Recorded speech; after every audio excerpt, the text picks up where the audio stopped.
This is Joseph from Redfern. He's going to talk to you about the Crumble. Thank you very much. My wires, sorry. Okay. Oh, thanks everyone for coming. I'm going to hopefully tell you today about the Crumble controller. So first I'm going to give you a bit of introduction to my little company, Redfern Electronics, and about how I ended up designing and manufacturing the Crumble. And then hopefully I'll be able to demonstrate how it works, although some of you have probably seen it already. And then give you a bit of a feel for what's coming in the future, so I'm still developing the system as we go.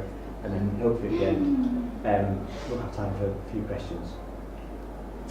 So I suppose I'll start with me.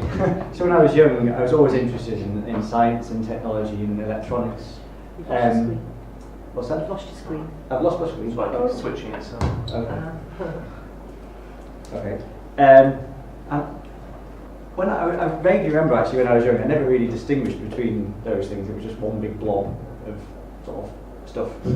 But I decided for some reason that when I was older I wanted to be a scientist. So I went off to university to study physics. And after I finished my undergraduate degree, which I did quite enjoy, I started a PhD in astrophysics, which in the end I didn't actually enjoy that much. So I ended up changing course and getting a job as an electronics designer for TEP in 2005. There, that was a charity set up to help with technology in the schools, so the Technology Enhancement Programme it was called. So I worked for TEP and also SEP, the Science Enhancement Programme, for a few years. And when those charities wound down, I started working for Teaching Resources, which is a company supplying materials mainly to D&T secondary schools. They're now called Mindsets. I still work with them very closely, actually. And yeah, focus on D&T. I also did kits. Still got a range of kits in Maprint, although I'm getting a bit old now. I think I had to design 50 kits in 2 months, so it was almost a kit a day to get that done, which was a bit crazy. I hope I'll never have to do that again. So all that time I was watching companies like Adafruit start and grow, and I kept thinking, I'd really like to do that.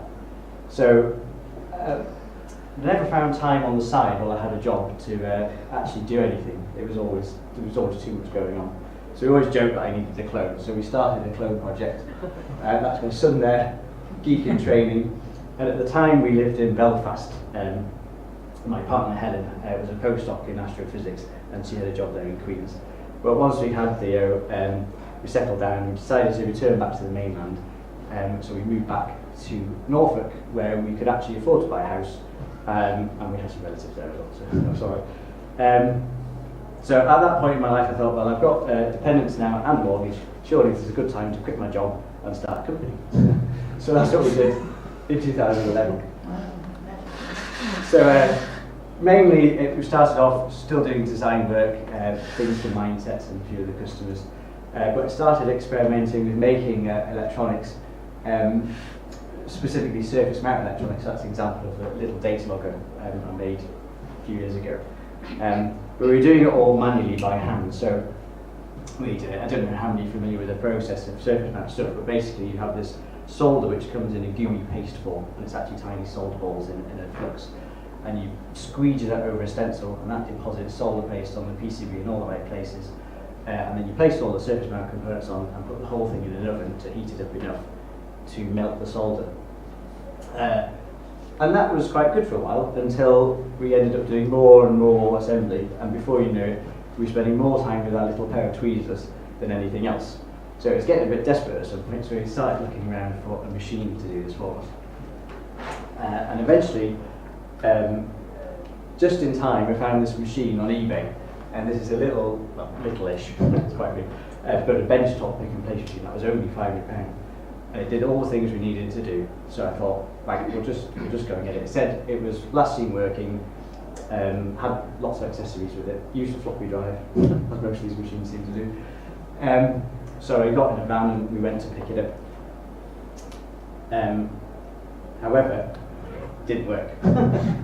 So we got it back, plugged it in, and it was, and actually they showed me it working a bit there, but something had gone wrong in transit. So I actually spent about 2 weeks repairing this machine, trying to get the thing to work again. So I fixed one problem, and there was a different part that went wrong, and the airline was full of components and all sorts of things. And things were getting more and more late. Secretly, I actually quite enjoyed debugging the machine, because it was quite a nice thing to learn how something works and play with all the little bits and stuff. But eventually we did get it working, and then we started manufacturing batches of small circuits that I designed. So things were going okay for a while, until the same problem hit me again, in that we were spending so much time babysitting the little pick-and-place machine, which was making so much that we really needed to upgrade. And during this time, everything always was in the garden shed, in the bottom of the garden. And any bigger, better machine wouldn't go in a garden shed, really. So eventually we got a unit, and we upgraded to the pick and place machine that I currently now have, which is still quite an old machine actually, but it's a proper industrial machine. I think from around 2000, so it goes a lot faster. So, and that's had that for a year now, and that's the crumbles are made on that machine, and it's doing very well. So, in fact, I think there's a picture of it. That's how crumbles are made. And then we've also now got proper it's a bit loud in here, all day at my workshop. So the crumble goes through this conveyorized oven, and they get heated up. All the parts get reflowed, and the solder melts, and they come out, and essentially they're done. So that's sort of the story of childhood to business, I suppose. So just before I talk about crumble and demonstrate it, I just thought I'd tell you a bit about why I ended up designing the crumble. So I think it was about 2 or 3 years ago, we learned that the D&T curriculum in secondary schools was going to have more focus on embedded electronics, so there would be a requirement to do embedded electronics in the curriculum. However, a lot of D&T planners just don't have the expertise to cope with systems like Arduino and things where it involves installing drivers and make sure you've got the right libraries and everything.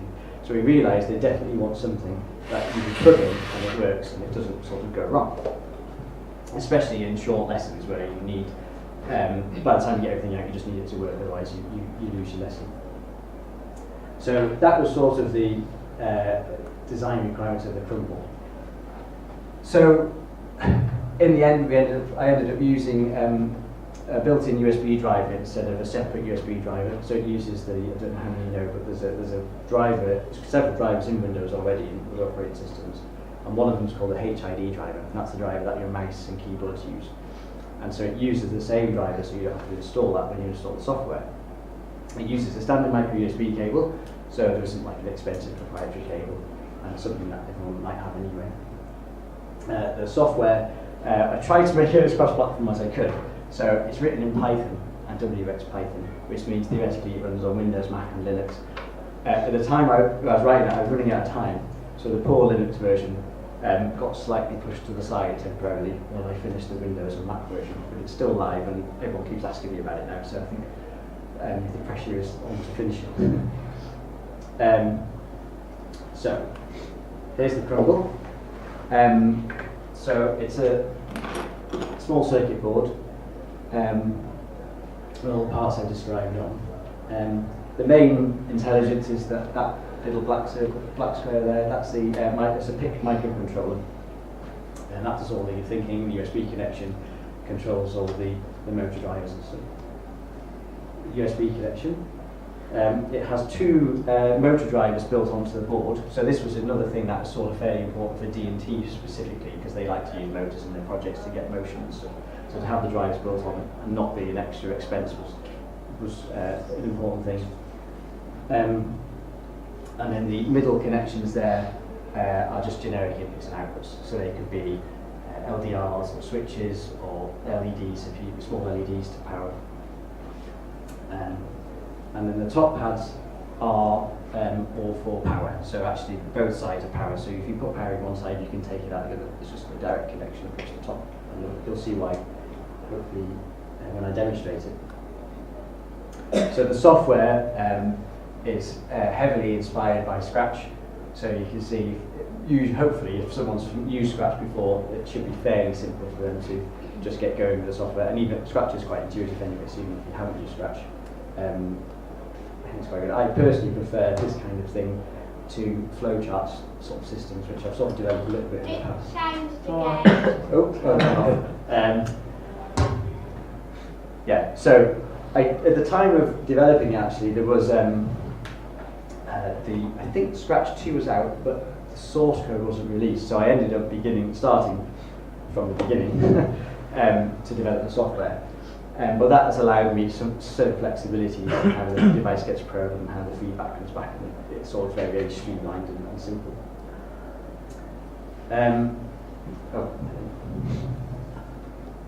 Okay.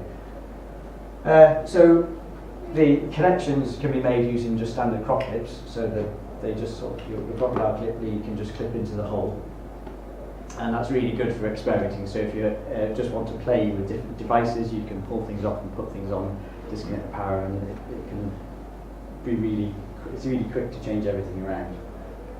But you can also, if you want, solder on terminal blocks to it, so you can wire in connections more permanently, or even solder directly to it. And you can treat it a bit like a wearable as well, because they're 4mm holes, so they're quite easy to sort of sew into if you want to. And there's a bit of a textile project at the bottom. Okay, so then what's it doing? Okay, so I'll try and demonstrate it now. So let's see. I'll demonstrate the sparkles first. So the sparkles are these little, fairly little, LEDs on a crop clip friendly board. And if you're familiar with NeoPixels, these use the same LED that NeoPixels use. So actually, if you want to use NeoPixels with the Crumble, you can as well. But the sparkles are just designed to be sort of compatible connection-wise. So the LED, it's a digital LED, so there's actually a tiny, tiny chip built onto the LED, which means it can understand data commands coming in and change the colour based on that data. And they're also chainable, so you can keep chaining if you've got a lot of properties. Up to 32 sparkles if you want, or if you sew them in using conductor threads, you can have lots of sparkles all chained together. And the Crumble can address each one individually and change the colour of each one. So that's just a bit about how to connect them to the Crumble. Okay, so let's see then. I come out with this, hopefully. Oh.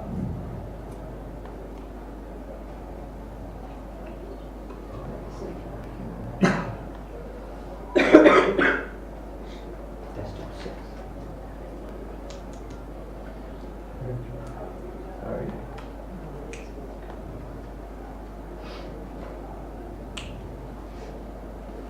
Oh. See it down here. This could be interesting.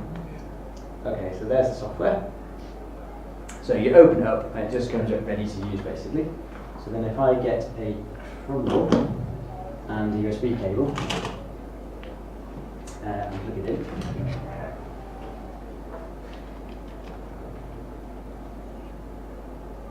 Actually, the first program I like to do when you first get your Crumble is just to flash the onboard motor LEDs before you do anything. So just to show you that it should work straight away in theory, you get the program start button, which is a sort of, if you've used Scratch, that's kind of equivalent to the when green flag is clicked type button. So that just, as soon as the Crumble gets powered, this is where it would be. And if I click on motor 1 forwards, so as soon as I run that program now, you should see the motor 1 lights come on. So you could make that flash as well if you put it in a loop. So do forever. Oops. Wait 1 second.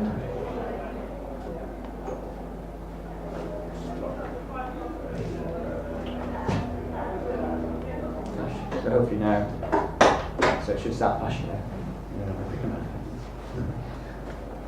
Okay, so then if you want to connect a sparkle to it, you take a sparkle and some cockleys, and basically you want to connect, if on the sparkle there's a there's a plus, minus, and a D connection. So I'm going to do red for plus, black for minus, green for D. And then on the crumble, you just connect to plus, minus, and D. And now we should be ready to try out the sparkle functions. So one of the aims of the software. It changed.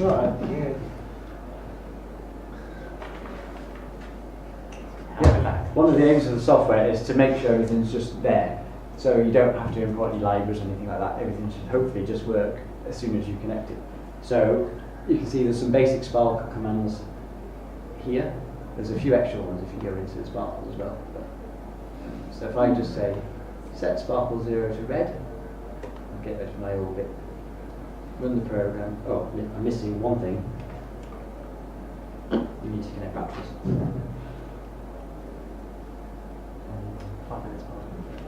Okay.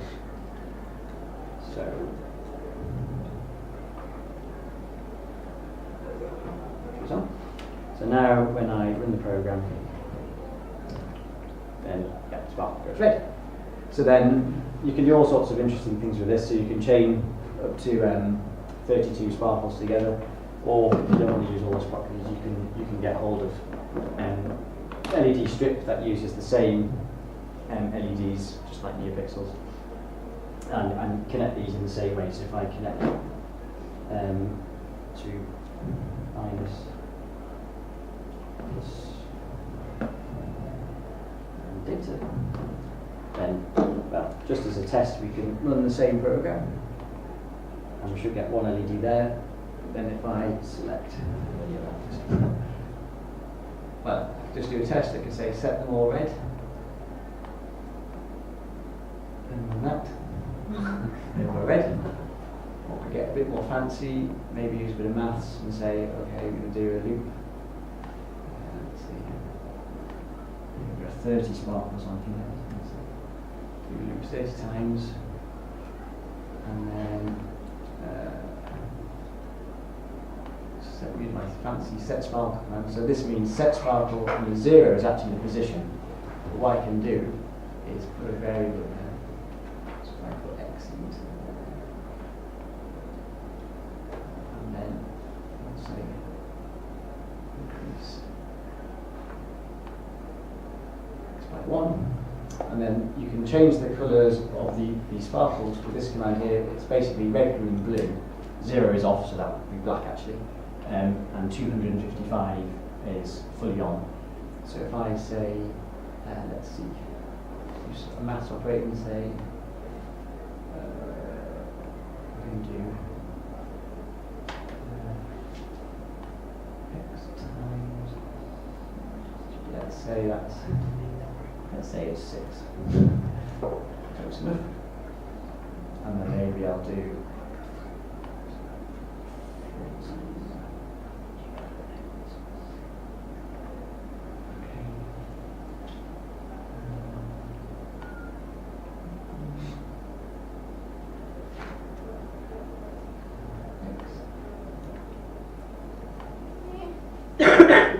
so I'm going to have 6 in there, up to 255 in there.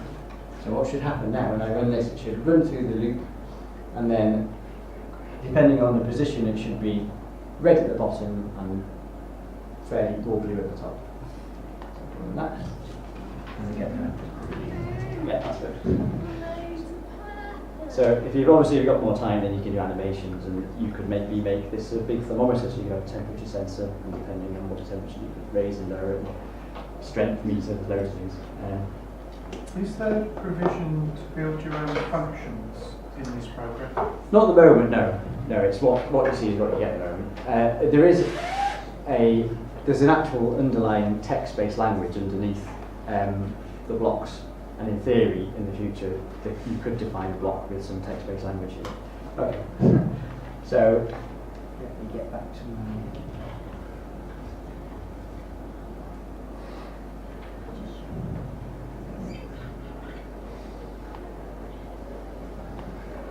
Okay.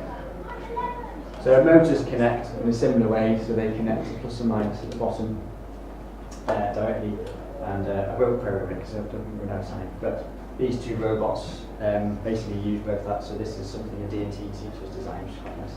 And this is a robot Gareth at Fortronics has designed, which has some line following sensors on.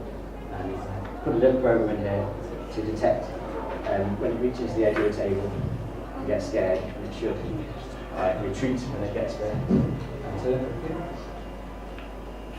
But that, you do that. But that was literally just like a 3 or 4, no, I think 5 or 6 line program. It's really simple to get things like that going. Oh, looks like it also has So the inputs, again, so they can be digital or analog inputs. So where you can read an input into a variable and then you could use that to set the code with sparkles, etc. And the outputs can do small LEDs and things. And you can see that Crumble has actually been available for about a year now, really, mainly through mindsets to secondary D&T. But a few months ago, a few people from the Raspberry Pi type community and the primary school community suddenly found it, and it's had a new lease of life since then. So there's been loads of feedback and really useful feedback about what features people value. People start developing widgets and things for it. For example, even give me a code. So if you want 10% off his accessories, you can use Jam Crumble for the next week. And Simon Walters wants to add sort of live scratching integration to it, Scratch, so that you can use standard Scratch to control it, but not program it. So that will be coming hopefully as well. And then the future development, what's now called smart crumbs. So originally, crumbs were going to be these devices that communicate digitally like the sparkles, and you'd have a temperature sensor crumb, motion sensor crumb. And Gareth from Fortronics phoned up and said, "Oh, can I make some accessories?" I said, "Oh yeah, that'd be brilliant." And then about 2 days later, he phoned back and said, "I've done them." I had this big set of crumbs. I think, "Oh, well, actually, that's not what quite I had for crumbs." But I like them so much, I thought, well, I'll change the name of my crumbs to smart crumbs, and we'll keep the ones used as crumbs.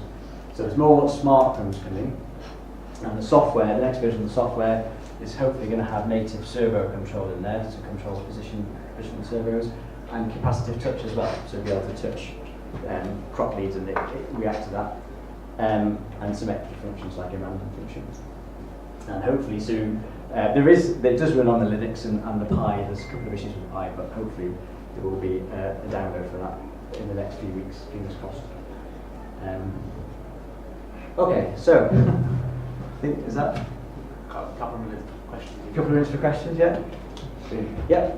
What does the A is high condition do? The A is high, so if you want to, if I go back to the, no, don't go back. So yeah, that's a really good question. So if you want to use an input like a switch, then basically, if I go back to get my Crumble, so the digital analog inputs A, B, C, D, called A, B, C, D, actually. If nothing's connected to them, then basically the voltage that it sees is a low voltage, it's like 0 volts. If you connect plus or 4.5 volts into A, for example, then it will go high. It's a sort of language that we use in microcontroller world.